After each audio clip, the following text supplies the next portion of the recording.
Kung ako sa inyo, wag na kayong mag-aaway-away, magbati-bati na lang kayo. Make love, not war.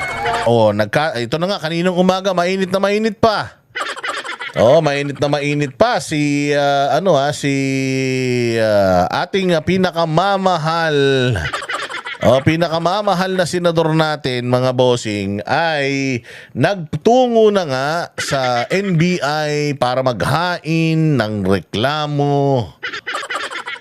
Ang nagtataka ako, ang napakalaki lang na pinagtatakahan ko, nagrereklamo siya, tapos ang inirereklamo niya, yung mga nagrereklamo din sa kanya.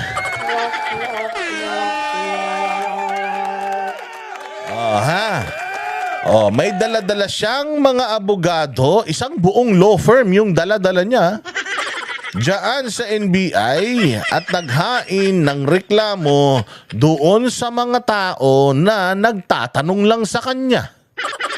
Sinasabi niya na siya daw ay champion.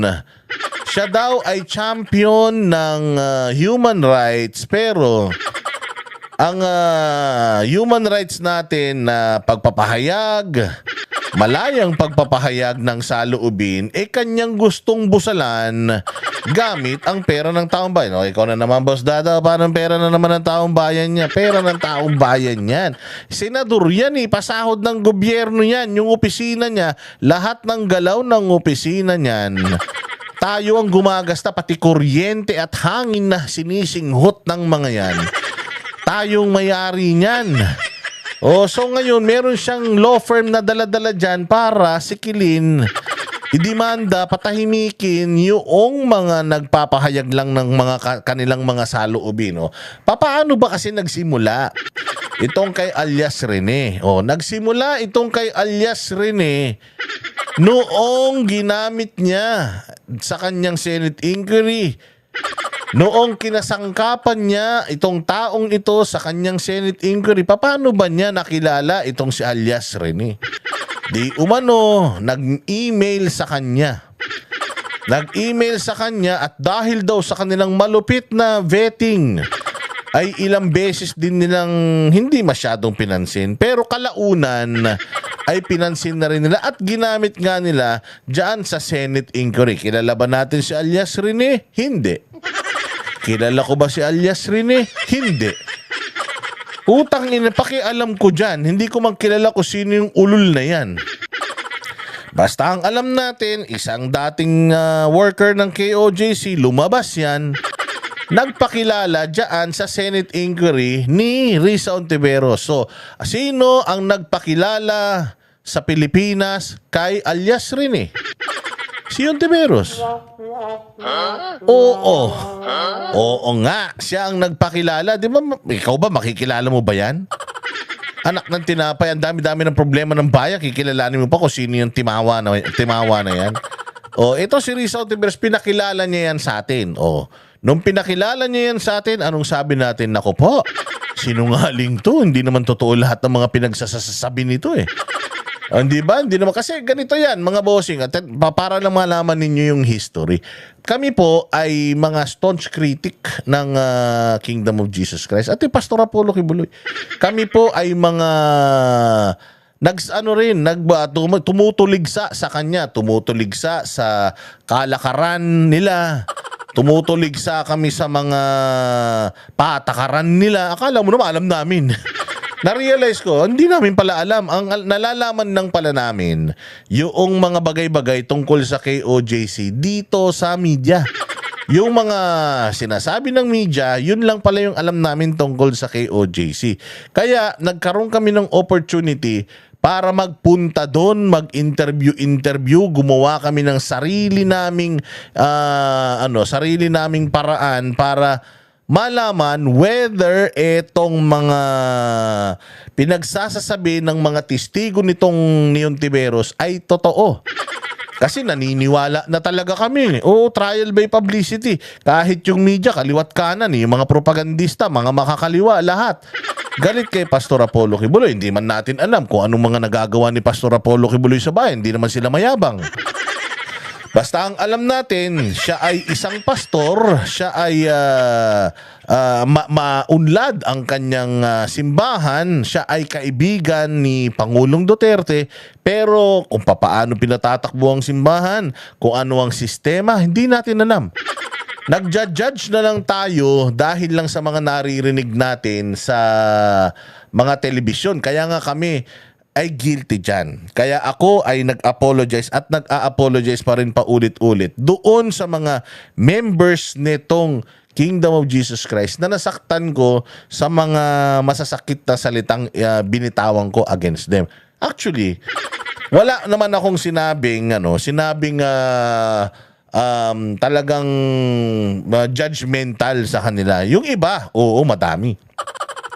Na kesyo kulto, kesyo ganito, kesyo ganyan, kesyo ganire, mga ganon. So, ako bilang mayroon na rin naman akong alam na background tungkol sa kanila, ang batikos ko lang noon kay Pastor Apollo Kibuloy is, ikaw ay isang taong simbahan. Ikaw ay supposedly separation of church and state.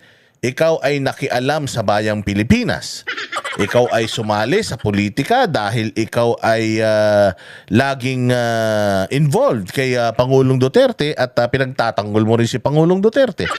So ikaw ay na-involve sa politika. Ngayon, ginagamit ni Ontiveros kasi ako alam ko talaga na itong hearing ni Ontiveros, pangumulitika lang ito. Sabi ko nga, ayaw mong sumama ka sa politika, ayaw mong mapolitika ka kasi nga political persecution yung ginagawa kay Pastor Apollo Kibuloy. Sabi ko, ayaw mong sumali sa politika, ayaw mong ma-persecute politically, pero dumikit ka sa isang politiko kay Pangulong Duterte. So yun lang naman. So sabi ko, if you are being a victim of political harassment, it's because instead of mag-focus ka na lang sa simbahan, sumali ka sa politika. Kaya wag kang wag kang magulat na pinupolitika ka ngayon kasi nga nakialam ka sa politika na dapat simbahan ka lang, 'di ba? Yun yung sinasabi natin. Yun lang ang sinasabi ko noon. Until malaman ko kung ano pala ang ipinaglalaban nito ni Pastor Apollo Kibuloy. In-invite kami para mga banateros, ang dami niyong sinasabi. Ang dami niyong batikos tungkol sa amin. Sige, ganito na lang. Total naman, galing-galingan kayo, talay-talinuhan kayo. Kunya, akala nyo, ang dami-dami nyong alam. Pumunta kayo dito, tapos lahat ng nalalaman ninyo, lahat ng mga istorya, chismis na naririnig nyo, kaya kayo nagko-komentaryo, pumunta kayo dito at kausapin nyo lahat ng gusto nyo kausapin, lahat ng sulok, puntahan ninyo. Tingnan nyo kung may nangyayari ba dyan nakabulastugan dyan sa sa aming simbahan. So anong ginawa namin? Pumunta kami doon. Okay? Pagpunta namin doon, wala kaming Pastor Apollo Kibuloy na nakita. Wala, sinalubong lang kami noong sa airport, tapos dinala kami sa mga kanya-kanya naming hotel. Tapos after kaming dinala sa mga kanya-kanyang hotel, sinakay kami sa sasakyan, tapos pumasok kami doon sa compound. Laking gulat namin nung nakita namin yung compound. So sinabi, ito yung compound namin. Itong compound na to, ang tawag namin dito, parang inorient kami. Ang tawag, kung meron kayong tanong, magtanong lang kayo As in, ganun. Nagda-drive, tapos yung kasama ng driver, yung aming parang tour guide o host. Siya ay dati rin siyang worker na ngayon wala na. Pero kahit wala na siya ngayon sa simbahan, mahal na mahal pa rin niya yung simbahan nila. Nakaalis naman yun. Nagva-vlog pa yun at nagtatanggol pa rin kay pastor yun kahit na hindi na siya full-time miracle worker, kahit lumabas na siya. So ngayon, itong taon na to, ito yung eskwelahan namin, from preschool hanggang college, meron kaming College of Medicine, meron kaming College of Law, meron kaming meron kaming Education, basta lahat ng mga kurso, Criminology. So ito yung mga namin, mga top notchers namin sa bar, sa board. So ito yung ito yung may mga scholars kami dito, ganito. So pinaliwanag sa amin lahat. Tapos pagkatapos noon, ipinasilip sa amin yung kingdom. sabi nila, ito, silipin natin yung kingdom. Wala pa pong ibang tao sa na tagalabas na nakakakita nito kasi matagal nang ginagawa ito. So, eto siya. So, pinakita sa amin yung kingdom. Ikot-ikot kami dun. Namangha kami talaga. Pagkatapos, pinuntahan namin yung opisina. Pinuntahan namin yung opisina nila. Ito yung HRD namin. Dito sa amin, sa opisina, kung makikita ninyo, lahat ng wall, clear glass talaga. Makikita mo yung nagtatrabaho sa kabilang kwarto. Wala silang partition na mga kahoy o hindi mo nakikita yung ginagawa ng kabilang kwarto. Hindi. Itong kwarto na to, adjacent siya sa kabilang kwarto, kita mo yung ginagawa ng kabilang kwarto. Yung sa pangatlong kwarto, kita mo pa rin yung ginagawa. Ganun sila ka-transparent. Matindi, transparent talaga. Kitang-kita mo sila sa loob. Dinala kami sa kanilang library, dinala kami doon sa kanilang records ng kanilang mga workers. Ito yung records ng lahat ng mga workers namin. Ito yung estante ng mga record ng lahat ng mga workers namin na wala na. Nagkaroon ng kaso, problema, merong nilabag na batas, tapos hindi na kayang ayusin. Lahat siya nandito, yung mga kasalanan nila, sinumpaan nila, yung mga pag-amin nila sa mga kasalanan nila, at yung kanilang pagpayag na tsugi na sila. So very organized. Very organized talaga. Tapos dito, meron kaming community dito. Meron kaming Brazilian community. Yung aming Brazilian delegates, nandito yung aming mga Ukrainian delegates. Ito naman yung kanila, magkakasama sila sa bahay. Hiwalay po ang lalaki sa babae. May dormitoryo ang mga babae, may dormitoryo ang mga lalaki. At ang mga lalaki hindi nakikipag-usap sa mga kapwa babae na mga members at mga workers unless meron silang pagkakaanuhan, yung halimbawa, yung trabaho niya, yung ministry nito, kailangan mag-communicate. Doon lang sila nagko-communicate through ministry. Pero hindi sila yung tipo ng nagko-communicate sila ng freely. Hindi ganon. May mga kanya-kanya silang department and ministry. Sabi nga, tinawag silang bansang Karian kasi para silang isang maliit na bansa sa loob ng Pilipinas at meron silang gobyerno doon. Meron silang mga protocol, meron silang mga rules na sinusunod. Lahat naman ganyan. So saan pa kami nakapunta? Naikot namin yung buong lugar na yan. Tapos wala kaming restrictions. Kahit sino yung gusto namin kausapin, nakakausap namin. Halimbawa, may nakita ko nagwawalis, lalapitan ko yun. Kumusta kayo dito? Pinapahirapan ba kayo? Bla bla bla bla bla. Lahat naman sila wala. Okay, so pagkatapos niya, pumunta pa kami sa Glory Mountain, pinakita sa amin yung Glory. Ganda talaga ng Glory Mountain, wala akong masabi. Na-meet din namin yung mga nakatira doon. May community din doon, libo-libo rin ng tao nakatira doon. Community talaga siya. Nakapunta rin kami sa Prayer Mountain na napakaganda. Inikot nila kami sa lahat. Nakapunta rin kami doon sa property nila sa may tabing dagat, dyan sa Samal. Naikot namin lahat nang hindi kami pinipigilan kung saan kami pupunta. Pero kung halimbawa bangin na yan, baka malaglag kami, yun lang. Pero inalaw nila kami na tanungin sila. Tanungin nyo kami kung ano. Lahat, pati yung mga administrators and mga senior members nila, yung mga pundasyon ng kanilang simbahan, kinausap namin yung isa't isa. In-interview namin, paano ba kayo dito? Paano ba kayo nagdumadami? Ano ba to?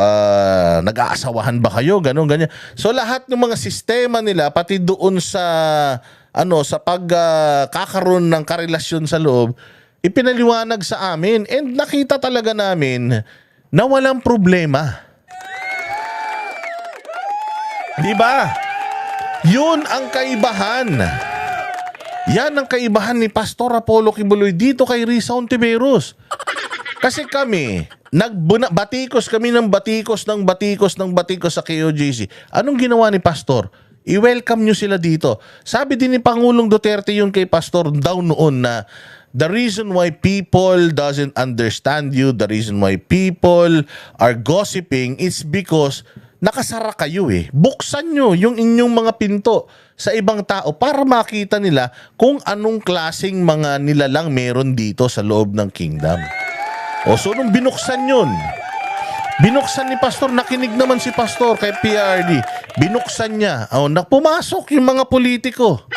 Pumasok yung mga tao para makita. Anong ginawa? Nainggit lalo.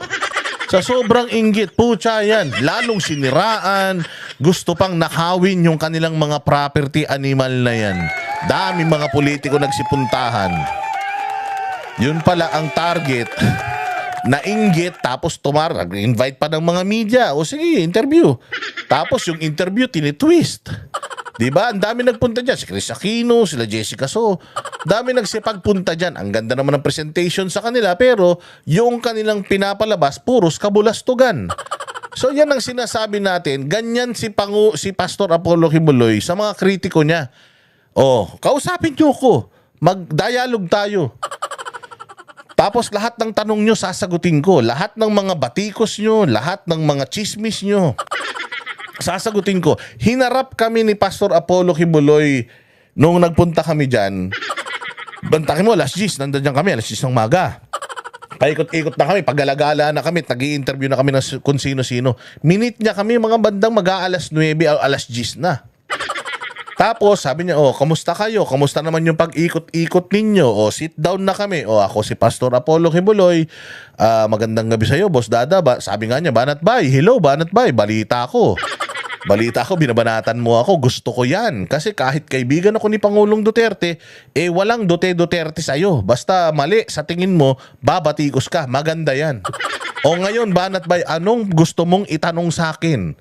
Ayun na, question and answer na kami lahat head on. Ako, tinanong ko talaga yung mga critical.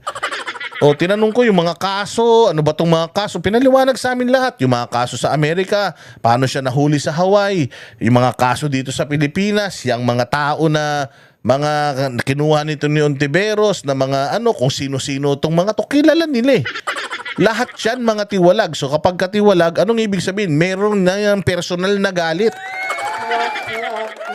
Pinaliwanag sa amin lahat. Ako, ang tanong ko, bakit mo pinagpapalimos yung mga member mo, tas ikaw, yaman-yaman mo? Yun mga tanong ko. Wala akong pinagpapalimos, wala kang namamalimos dito sa amin. And even yung mga tao saying, walang namamalimos sa amin. Meron kaming levels dito, at yung mga nagsisimula pa lang nag-a-apply at gustong maging full-time miracle worker, pagdadaanan nila yung pagtitinda. Kasi syempre lahat naman ng simbahan merong mga kanya-kanyang mga fundraiser yan. Paano naman nila mapapaaral yung mga matakin mo 45 na kaban na bigas ng sinasaing nila isang araw dahil sa dami ng pinakakain nila. So they really have to sustain yung kanilang simbahan, yung mga tao na umaasa sa kanila, at saka yung mga kung ano-ano pa mang mga gastusin nila. Kailangan nilang mabayaran yun. And hindi nila yan mababayaran kung hindi sila gagawa ng paraan para kumita ng pera at masustain yung kanilang lifestyle. And si Pastor Apollo Kibuloy, nung malaman namin na ni isang property, wala siyang pagmamay-ari. Anong ibig sabihin nun? Meron bang corrupt? Meron bang nabubuhay ng kasaganahan ang isang tao na ni isa man lang sa mga property na yan, kahit isang halaman, walang nakapangalan sa kanya? Hindi ba sinasabi ng mga tao na namamalimos sila, tapos ikaw sarap-sarap ng buhay mo? Wala naman siyang property, wala naman siyang kayamanan. Lahat naman ng kayamanan nila nasa kanila lang. Bakit ko kinukwento? Kasi ganoon nakuha ni Pastor Apollo Kibuloy yung respeto namin.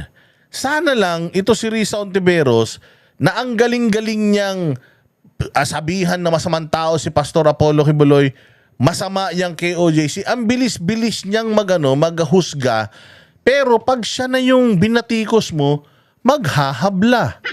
Magaling manghusga, pero ang bilis manghabla. Mano ba naman kung ginaya niya si Pastor Apollo Kibuloy? Winelcome niya sana lahat ng kritiko niya sa opisina niya, kinausap niya, or nagdialogo sila, kayong mga kupal kayo. Ano bang nirereklamo niyo sa akin? Tanungin niyo ako ng diretso. Ito ang kasagutan ko. Yun lang naman Kasi right after ipaliwanag sa amin ng mga members, nabasa pa namin yung mga rules nila. Lahat by the book, lahat ng nangyayari doon, meron talaga silang parang konstitusyon. Pwede ka namang hindi mag-worker eh. Kung hindi mo kaya eh, bakit ka nag-worker? Mahigpit talaga. Napakahigpit. Excelente. Kailangan hindi ka napapagod. Kung pwede nga lang, hindi ka natutulog. Dapat ganun. Pero bago ka pumasok doon, ang dami mong levels na lalagpasan bago ka maging worker. Tapos nagsialis itong mga ito, sila yung inapi. Samantalang alam nila kung ano yung hirap na pagdadaanan nila in order for them to become a full-time miracle worker. Marami ng mga nakapasok dyan, dumaan sa napakaraming pagsusulit, napakaraming sakripisyo. Kasi nga parang calling yan. Para kang magpapari dyan. Pagpasok sa loob, akala nila ready na sila doon sa responsibilidad. Yung carnality mo, tatanggalin. Yung love mo for money, tatanggalin. Yung love mo for material things, tatanggalin. Gagawin mo na lang lahat ng mga iuutos sa'yo kasi nga yung ministry mo, yun ang focus mo at ginagawa mo yun para sa simbahan, para sa pananampalataya at para malinis mo yung iyong pagkatao. Ganun sa kanila. Hindi mo kaya yun, hindi ka dapat pumasok dun. Meron bang pilitan? Nakita nyo ba silang kumatok sa mga bahay? Hello po, magandang hapon. Kami po ay iniimbitahan kayo na pumasok sa amin. Meron bang ganun? Wala. Sila po yung pinupuntahan at sila po yung inaaniban. Ganun ang sistema nila. Meron silang mga Bible studies, meron silang mga ganyan, pero hindi sila yung parang sumali ka sa amin. Pag di ka sumali sa amin, yari ka. Parang fraternity. Hindi sila ganun. So, nalaman namin yun lahat. At na-win ni Pastor Apollo Kibuloy yung respeto namin noong kahit na ang dami-dami namin sinasabi, hinarap niya pa rin kami. O hindi ba? Ganyan din ang ginawa ni Isko sa amin. Binabanatan si Isko. O anong ginawa ni Isko? Inimbita kami sa Maynila at ang sabi niya, gusto kong makita nyo kung ano yung mga ginagawa ko at mga nagawa ko na sa Maynila.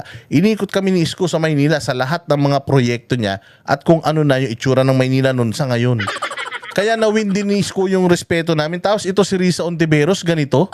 Halal ka ng taong bayan, pinagkatiwalaan ka ng taong bayan sa kapangyarihan mo. Tapos anong ginagawa mo? Yung tao na bumoto sa'yo, yung tao na dapat pinagsisilbihan mo, yung tao na dapat pinopromote mo pa nga dapat yung freedom of expression eh. Dahil kamo champion ka ng human rights, dapat pinababayaan mo yung tao na i-practice yung kanilang kayaan sa pagpapahayag. Anong ginagawa mo? Dinidimanda mo, kapal ng mukha mo. Walang hiya. Oh, panoorin natin mga boss. Grabe yung intro ni Boss D. 41 minutes intro pa lang yan. Putya, saan kayo makakita ang vlogger na ganyan? Walang listahan. Ako lang naaagawan. Ito, panoorin ninyo.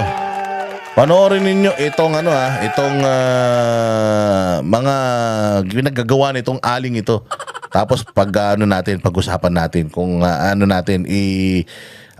kumbaga reaksyonan natin lahat ng mga bibitawan nito. Pasok! Nagsampa ng reklamong cyber libel si Senator Risa Ontiveros sa NBI laban po kay Michael Maurilio alias Rene at sa nagpost ng umano'y mapanirang video nito. Ano sinampa? Cyber libel. Sinisiraan daw siya. Gamit ang social media. Sinisiraan daw siya. Paano ka siniraan? Paano ka siniraan, ma'am? Sira ka na eh. Paano ka pa sisira? Hindi mo na pwedeng sirain ng sirang-sira na. Mantakin mo, pangatlong beses mo na daw ito. Pangatlong beses mo na ito na may ganitong kaso. So, ibig sabihin, matagal mo nang ginagawa. Inuugali mo na nga eh. Ikaw nga, panay ang batikos mo sa KOJC. Ikaw, panay ang bintang mo kay Pastor Apollo Kibuloy. Dinimanda ka ba? Tapos ikaw na binabatikos ngayon, ikaw na pinupulaan ngayon ng katanungan, magdidimanda ka? Mahiya ka naman sa balat mo, madam. Ang boses ng masa, hindi natatakot. Katotohanan lang, di kami nalulunod. Walang bahid ng sismis, lahat ay totoo. Kahit sino ka pa Pag mali ka, babanatan ka. Walang pinipili kulay, wala kaming kinikilingan. Basta para sa bayan, kami lalaban. Pag tama palakpakan, pag mali banatan. Di matitinag, di matatakot, para sa bayan tuloy ang sigaw. Sa harap ng kamera, walang halong takot. Mga baluktot, lahat kayo'y tutumba. Ang hustisya at totoo, yun lang ang mahalaga. Kahit sinong harang, di kami matitinag. Walang pinipiling kulay, wala kaming kinikilingan. Basta para sa bayan, kami lalaban. Pag tama palakpakan, pag mali banatan. Di matitinag, di matatakot, para sa bayan tuloy ang sigaw. Kung nasa tama ka, ikaw ay aming kasama. Pero pag mali ka, handa ka na bang mabasag? Banateros kami, walang inuurungan. Dahil bayan muna, bago ang sarili.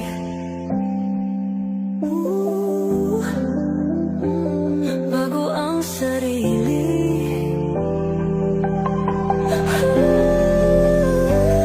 Pag tama palakpakan, pag mali banatan.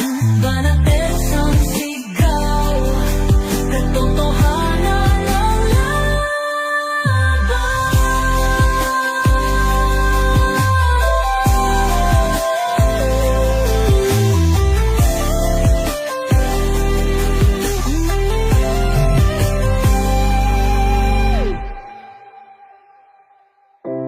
sa harap ng kamera,